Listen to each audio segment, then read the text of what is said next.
कौन आपन को मोमो पसंद कि जदि मोमो पसंद ताले मोमो चटनी बिना तो मोमो आपन को पसंद नुह। तो hi friend secret foodie channel आपन स्वागत है। तो मो सीक्रेट फूडी तो आपन को स्वागत करुँची मोमो चटनी सहित।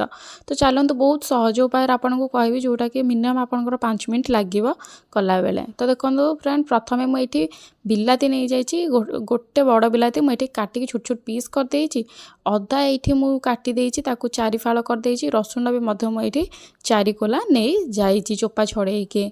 तो देखि पार्थिबे एही परि भाबरे आपन नबार अछि। आ एठी सुखिला लंका मु 4टा यूज करिछि जोटा कि मु धोई देइछि बतुरेइनी मु ताकू बस धोई देइकि पकेइछि सुखिला लंका को। पानी मु एठी दे देइछि मिनिमम 1 कप ताकू बहुत बड़े भाबरे मिक्सचर ग्राइंडर को बंद करिकि बस 2 ରୁ 3 मिनट आम ग्राइंड करदेवा। तो ये फाइन पेस्ट रे हमर ग्राइंड हो जिवो। तो देखि पार्थिबे एही परि भाबरे पूरा हमर ग्राइंड हो जाइछि। तो एबे आमे कोन करिवा पैन किंबा कड़ाई जहाँ भी अच्छे आपन पाखे अवेलेबल तो ताकू बसातु गैस रे टिके गरम हो जाऊ। तो तापर आमे पकेबा तेल। मैं ये सोरिष तेल पकाउछि आपन चाहिले रिफाइन ऑयल मधे यूज करि पारिबे। तो आपन को मुताबिक आपन खाइबा तेल जे कोनोसी पकेई पारिबे। तो तेल देखंतु हमर टिके गरम हो गलानी। ठीक गरम गरम तेल रे आमे पकेबा हमर ग्राइंड करिथिबा टमाटो बटाटे। तो फ्रेंड यहाँ बहुत सहज बहुत शीघ्र हो जाए बहुत कम टाइम रे हो जाए। तो निहाती भाव आपड़ ट्राए करूँ। तो देखो फ्रेंड मुझे पकई देइछि ताकू सिझापी ये आम टे लुण देदेबा। स्वाद अनुसार लुण देवे ना बेसी देवे ना कम देवे स्वाद अनुसार लुण देवे बहुत ही टेस्ट लगे आ शीघ्र भी आम बिलातीटा सीझीज।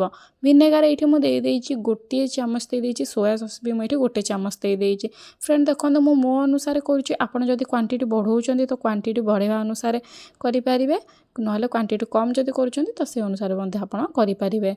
आईटी मुझे जाइए आमर टे टमाटो सॉस टे चिली सॉस आपड़ यहीपरिका प्रोसेसिंग रे करंतु बहुत कम खर्च रे बहुत जल्दी मध्य हो जाए था।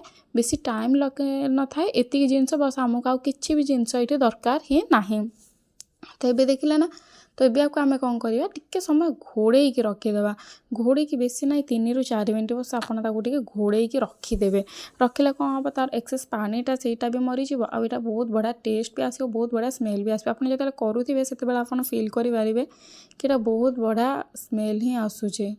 तो ये देखो आम आपको कौन करवा यही मिक्स करदे करदेकि आम टिके समय छाड़ी आम बंद करदे। तो फ्रेंड आपड़ यहाँ यदि चाहिए फ्रिज रे आपड़ मासे स्टोर करके रखिपारे किसी भी एयरटाइट कंटेनर रे हो किंबा आपणकर जो सॉस डबा आसूँ सॉस बोतल आसूँ सरी जाऊँगी ता भीतर भी आप चाहिए आपको पूरेकी रखिपारे ना आप जेकोसी टिफिन पूरेकी बंद करके रखिपारे मासे फ्रिज रे किसी भी खराब हेनी आपन को जिते बड़े दरकार बस बाहर करके खाइबे। तो यहाँ देखो बहुत सहजरे आपन को यही ट्रिक्स टी कहले निहाती भाव में ट्राए करूँ। मोमो चटनी आपन जो स्ट्रीट रे जमती जाकि खाऊँ ताठू भी यहाँ टेस्ट लगे ग्यारंटी हूँ मोर आउ इतने टेस्ट लगे ना आपड़ आसवे निहाती भाव में मुझे कमेंट रे भी मत कहे कि हाँ यहाँ बहुत बढ़िया होती।